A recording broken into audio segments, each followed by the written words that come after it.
Hi, I'm Troy Townsend, the author of The Night Before a Canadian Christmas, which I'm going to read for you now, so Merry Christmas. 'Twas the night before Christmas, and all round the house not a creature was stirring except for a moose, for when the lights had been hung by the front yard with care, no one had expected the moose to pass there.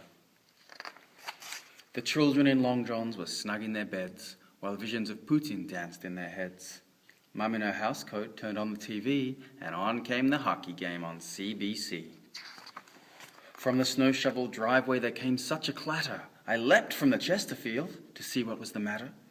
The moose had been spooked by something in the sky, something in the distance, too far for my eyes. And as the northern lights sparkled over fresh fallen snow, the moose fled the scene with my skidoo in tow.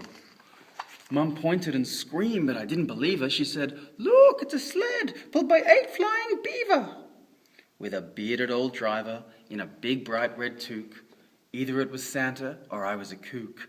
Faster than an oncoming CPR train, they hurtled towards us as he called them by name. Now Gretzky, now Trudeau, now Shania and Looney, on Bob and on Doug, on Suzuki and Tooney. "Forget the chimney," cried Santa Claus with a roar. "The smoke, so we'd better just use the back door." For all over Canada on this cold winter's night, for warmth everyone had their fires alight.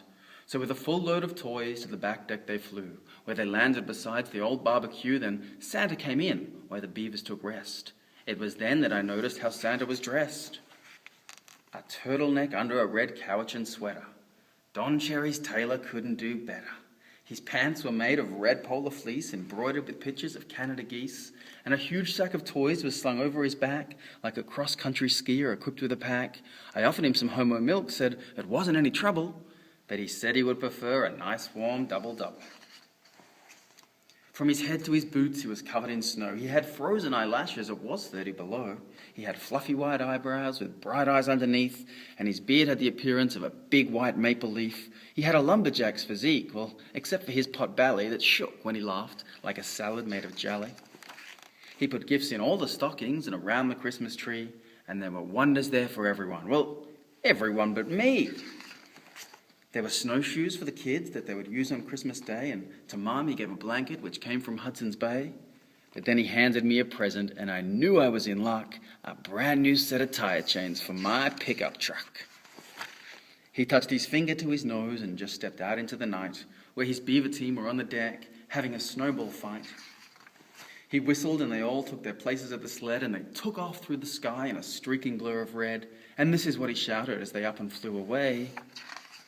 "Merry Christmas, Canada, and to all a good night, eh? Merry Christmas, Canada."